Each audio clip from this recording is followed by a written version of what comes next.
What exactly is wrong with damn near everything? That's the topic today with our guest, Larry Winget, on Walking the Walk.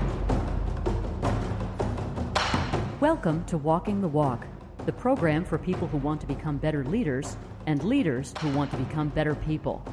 Start walking the walk with your host, renowned leadership speaker and author of The Sensei Leader, Jim Bouchard. I think it's fair to say that Larry Winget is one of America's most controversial and influential commentators. He's a multiple New York Times and Wall Street Journal bestselling author, and his latest book is What's Wrong with Damn Near Everything. Larry's also a dear friend and one of my most trusted mentors, so always, Larry, it's a blessing to have you visit with us. So what the hell is wrong with damn near everything? You know, I rarely get called a blessing, so I appreciate that. Larry, seriously, we were just talking about you. You've changed our lives in remarkable ways, and it's really, it's a blessing. Let's leave it at that. All right. So what's wrong with damn near everything? You know, the subtitle to that book is How the Collapse of Core Values is Destroying Us and How to Fix It. So what's wrong with damn near everything is we've lost our core values. You're not going to get an argument from me. No, I know I won't. Right.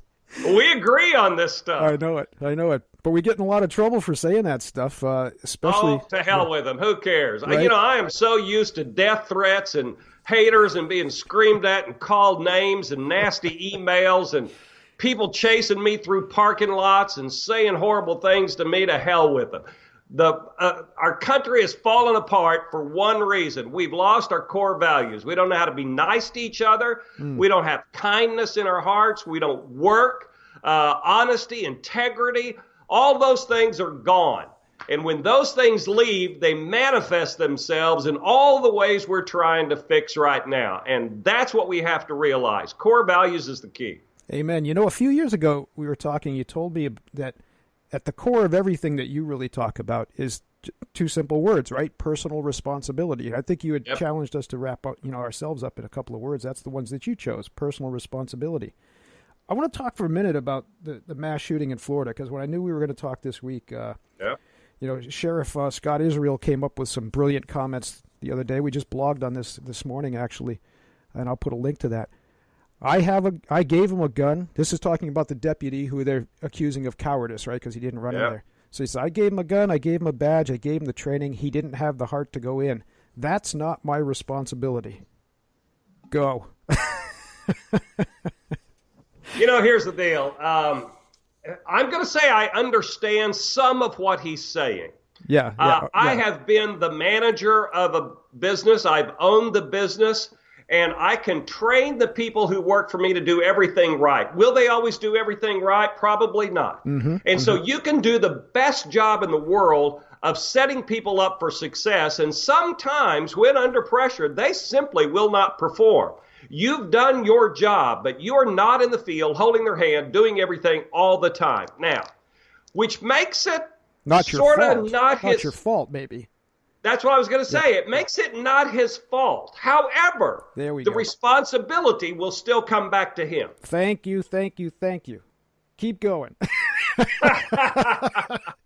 When I look at this whole thing, the responsibility always goes back to somebody. Ultimately, it was only the shooter's fault. Yeah, right.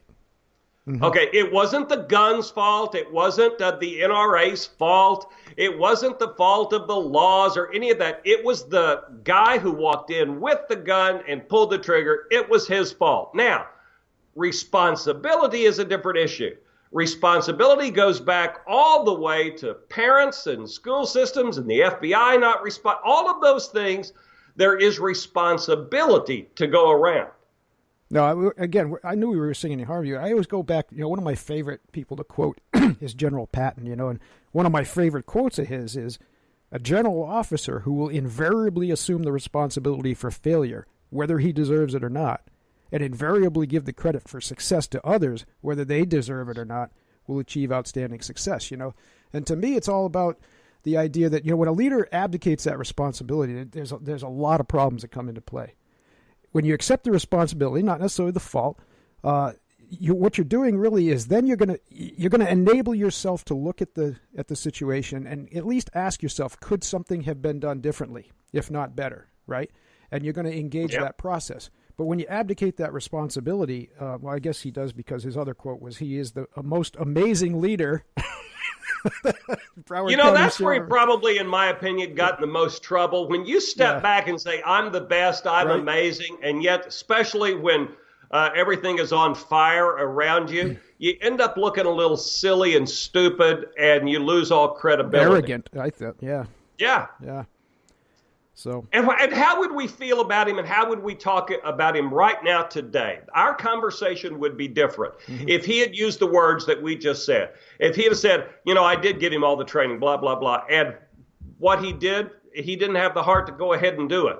It's not the fault of the training. It's the fault of him. He made a mistake, and I will take responsibility for his mistake, even though I didn't do it.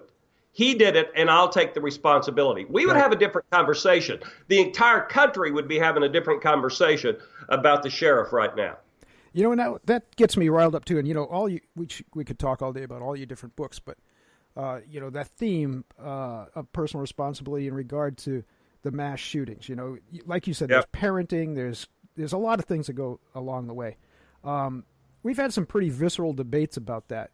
Face to face with some folks, and I'm a little biased because of the work I do with the incarcerated youth. So I've worked with kids. I work with kids that have been victims of these types of crimes, violence and whatnot, and kids that have committed those types of crimes, which gives a very unique perspective. And what I've been saying to people when they're bitching and moaning and saying something must be done, I've been saying, look, you know what? For every one of these incidents, for every time this type of thing happens, there are 100,000 cases where a kid might have been predisposed to do something like that, but didn't do it. And why? Because people step up. If the parenting isn't there, and I've been challenging people pretty heavily. I said, look, go down and volunteer as a mentor at your local school. They're begging people to do this. I'm not saying everybody has to do it, but there is something that people can do rather than waiting around for someone else to do it. Is that one of the core ideas behind that message, right? Is that one of the core values? We just want someone else to frickin' save us all the time? Well, absolutely, we want someone else to save us, but we also somehow, human nature, I believe, we need someone to blame. We need to be able to point that finger of responsibility somewhere else other than ourselves, because we have conditioned our society to be uncomfortable with saying, I'm sorry, and apologizing for their mistakes, admitting their mistakes. We have not taught our kids how to do that. And that's where I really think it really starts. We have this core, and I think responsibility, personal responsibility, is a core value. Being able to step up and say, I did this. I'm sorry. Let's do what it takes to fix it. How can I fix it? But that's not what we've been taught, Jim, and you know that. Well, that's an interesting segue, because some of what's been running through my head is this. Have we created a culture, especially in social media and in traditional media too, where people are just rationally, if not rightfully, fearful that every time they speak the truth, someone's going to, like you said, you get chased through parking lots. And I can remember, I've told you the story. My first encounter with you was in a place in my life where I really needed to hear this. And I walked into a bookstore, and there was your book, Shut Up, Stop Whining, and Get a Life. And that can piss a guy off. Have somebody like you say, and you're on the cover looking around. But it went in. I said, you know what, that's what I needed to hear at that time. But not everybody responds that way. I mean, you know, both of us have been under serious attacks and threats because just for speaking truth. How are we gonna change that mindset, culture? I don't know, environment. I'm at a loss. That's why we're having you on the show today. I was having a conversation with Brian Kilmeade on his radio show on Fox, and we were talking about the book, What's Wrong with Damn Near Everything, and we went through a lot of what you and I are talking about here, and he said, so is it too late? Yeah. And I go, it really might be.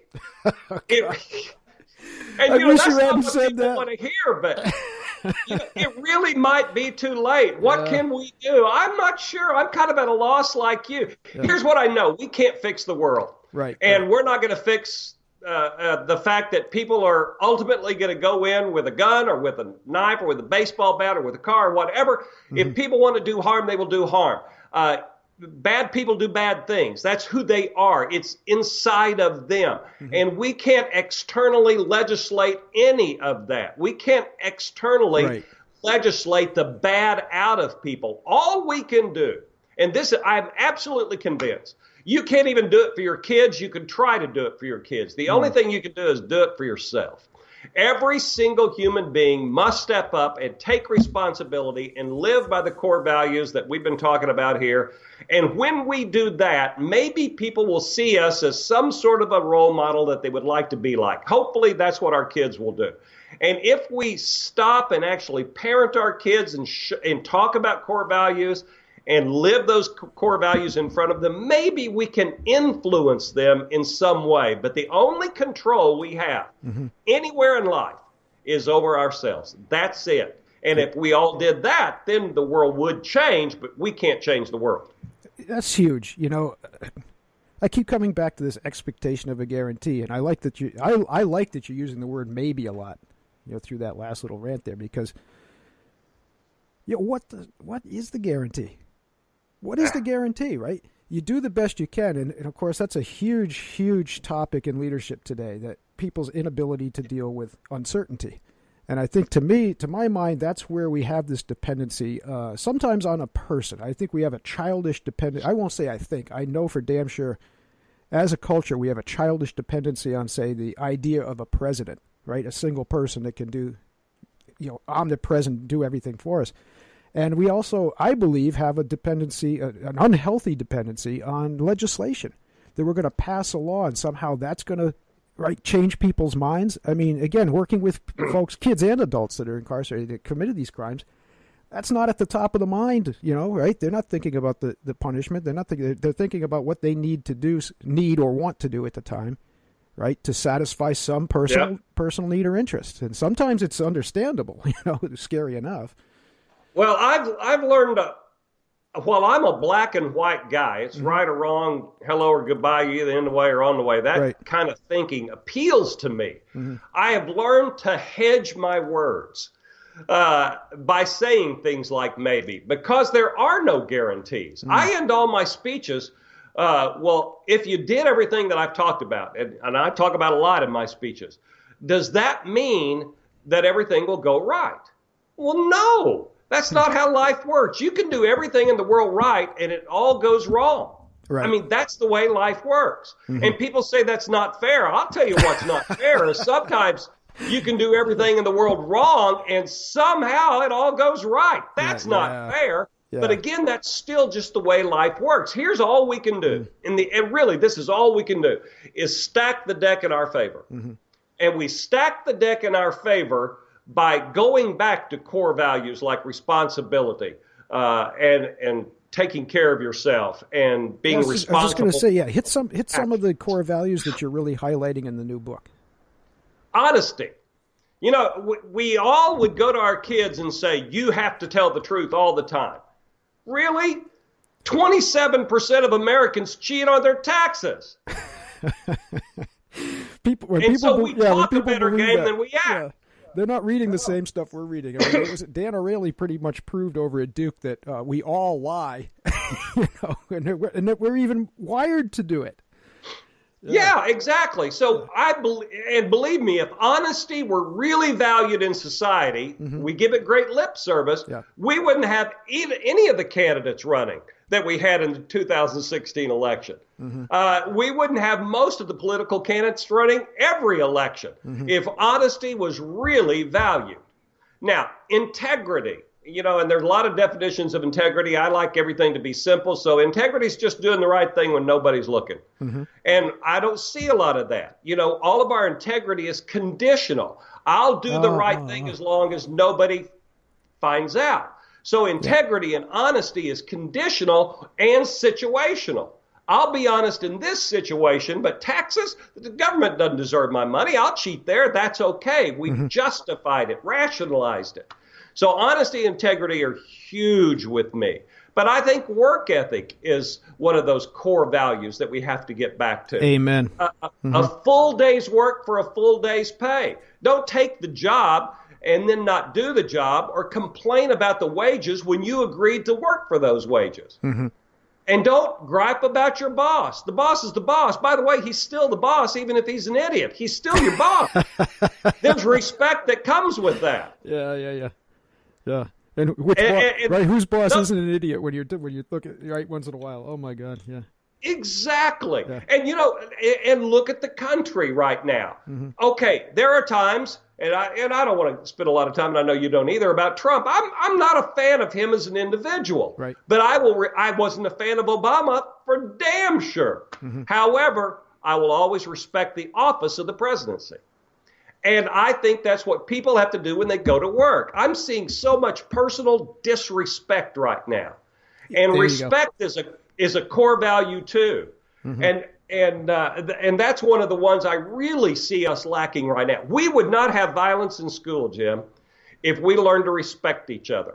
That comes down to a basic lack of respect. If I don't respect you, and I don't really care about you, then it doesn't matter what I say to you or do to you.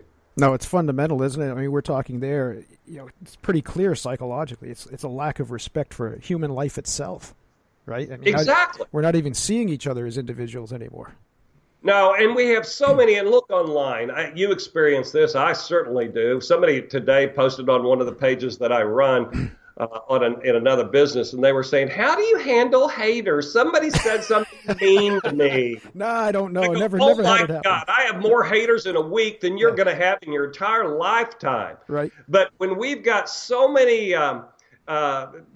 keyboard cowards out there who sit behind their keyboard and feel perfectly free to be disrespectful in any way, I think what we have to do in terms of core values, and this goes back to my book, Grow a Pair, which we all need to do, grow a pair, is get real clear about who we are, what we stand for, and what our values are. And then uncompromisingly stand up for those and speak up for those. Now, on social media, I encourage disagreement. I wake up every day and say, what can I say that will piss people off and make them think? Because if I make you think and we have a debate, an educated, thoughtful, respectful conversation from opposing views, everyone wins. But the instant it becomes personal and disrespectful, I don't tolerate any of it. No. None of it. And the nice thing about social media, which people don't seem to understand, is every social media site has a block and delete button. Exactly. Right. Really? That's your real estate. You don't like what someone's saying, get rid of them. Yeah. No, I get agree rid more. of a bunch of them every day. It's fun. It can be. It sure can be. I mean, I had to grow into a little bit thicker skin to manage it a little bit better. But no, I do enjoy the debate. And like you said, if it's respectful, I don't give a damn if someone agrees with me or disagrees with me at all. And I found, through my experience that usually we're going to find a solution that transcends what either one of us was trying to put forward. You know what I mean? As long as we're entertaining that conversation. So, but I want to hit something really deep now because, well, you inspired this thought anyway. There's still a big argument right now as to whether we're inherently good or inherently evil. Now, I don't like the word evil because I'd rather substitute something a little bit more scientific, if you will. It's pretty well documented that we're self-interested and that our primary motivation is survival. So let's just template that and let's not deal with the extreme of evil right now. We accept that we're mostly self-interested and we're pointed towards survival. My contention lately has been this. See if you want to argue with me or agree with me. And I did take some heat for this at a recent event because I said I don't think we're inherently good. I think it takes a lot of discipline to honor some of the core values you're talking about. I mean, it takes work to be honest because, like I said, psychologists have proved it. We're wired otherwise. We're wired to protect ourselves. You know what I mean? So I'm saying it takes discipline to be respectful. It takes discipline to be honest. It takes discipline to practice integrity. Go ahead. You want to argue, or you think I'm way off? I think you're dead on, and I have said very similar things in the past, and it's why I had to leave all the churches I was ever involved in because, Christianity is sort of founded in this that we are born perfect and without sin. Yeah. And I'm frankly just not buying that. I'm not seeing evidence of it. No, I'm not either. I do think that, as you said, that we are not absolutely inherently good. Mm-hmm. And you and I will both take some crap over that for sure. I do believe part of that, and I certainly go along with what you said, that it takes a lot of work to be good. It takes discipline to mm-hmm. be good. You have to focus on it every day. It has to be a priority. And mainly that's because the world's societal influences are not, I don't think, motivated from a place of good. I think they are motivated from a place of gain, selfish gain. Now, I'm into selfish. Mm-hmm. I put Larry Winget ahead of just about anybody in the world. So selfish, I'm a complete supporter of. I've written about that in all of my books. I'm out to make Larry Winget happy at the end of the day. That's it. Mm-hmm. However, that idea of everyone else must lose in order for me to win, that's the problem. And that's part of that societal influence of gain and competition that really we've gone crazy with right now. Well, not only crazy, haven't we slipped so far that not even competition, that almost anything you do that profits you is going to somehow destroy me? Where did that? And that's deeply embedded, especially in younger generations, right? It's hard to convince people that most of what we're talking about is not a zero-sum game at all. I know. That's part of the challenge. And you're like me. You're in the same world as I am. And I go on and look at what some of the speakers and the motivational folks post. And my God, I'm just embarrassed. So embarrassed. And I just shake my head. And I used to comment and kind of mix it up with them, and now I just shake my head and say, go ahead in your own little world. But when we have all of these speakers out there that are promoting either the hold hands, circle up, sing kumbaya, we're all perfect, mm-hmm. that group, and on the other side, and there's extremists on both sides, we have those who say you got to crush, dominate, and destroy in order to get ahead. Those are the people with the biggest followings that are making the most money right now because they are selling crush, dominate, and destroy. Mm. And very few people are talking about how can I add value? How can I give, add value, serve? And because simply it doesn't sell as well. Well, again, you just hit something that's such a concern in the leadership space, though, too. Sure, there are people that, at least materially, can appear successful, right, by dominating, by being the dictator, right? My question is, how sustainable is it? If you don't bring value, and especially as a leader, if you're not bringing value to the people you serve, if you're not committed to their benefit as well, how long is that sustainable? I mean, we see what happens. We see what happens when companies try, allow themselves to decay into that culture if they haven't started with it. I don't think it is sustainable. I had a conversation recently with the Speakers Bureau about a few of the hot new speakers, and that their theme is the crush, dominate, destroy sort of approach. And I said, well, here's the difference between them and me. They won't be around in 30 years. Mm-hmm. I'm still here, 30 years in the business, and I'm still here. When you look at me and my buddies, and all my buddies, Callaway and Sanborn, McCain and Pennington and all that group who've all been in the business for 30 years, there's a reason that we are still here. And it's because our message endures and and if you just want to talk about what it takes to be successful in business, our product has endured because of excellence. Mm-hmm. We're good at what we do. But the message of service and value and responsibility, those messages are not going to go out of style. And I do believe that those other messages, and we're seeing it in the marketing space, the leadership space, as you just mentioned, I don't think those are going to last. No, if you spend all your time crushing people, if you're the dictator, guaranteed someone's going to come after your head, right? It's just the way it is. So I don't know. Yep. I don't want to live that way. I don't want to live that. So, you know what? I'm remiss in this. Is the book out and available right now? It is out and available right now. I What's didn't wrong get a with damn copy, near damn everything? it. I did not get a copy, damn it. Oh, no, yes, you did. We mailed you one. Even verified your address. Don't you lie to me. You've got that book. I'd never lie to you. I've had a bunch of concussions, if it's here. I don't know where the hell it is. It's not on the Larry shelf.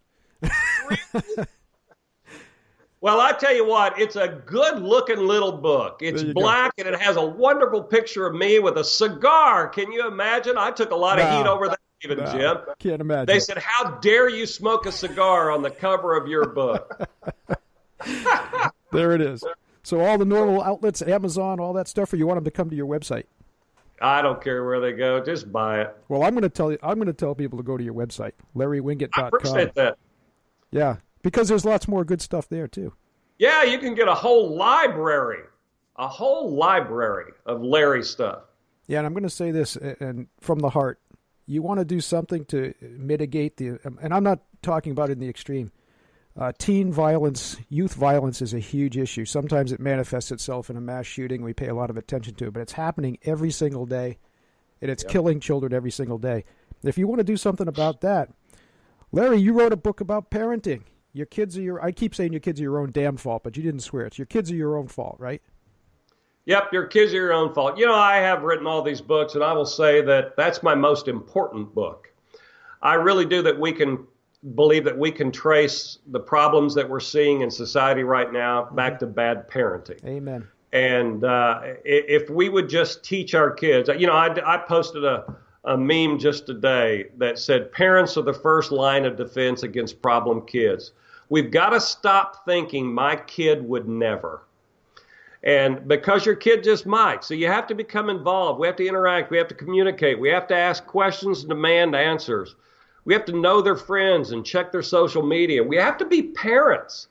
And the book, Your Kids Are Your Own Fault, is all about how to raise responsible, productive adults.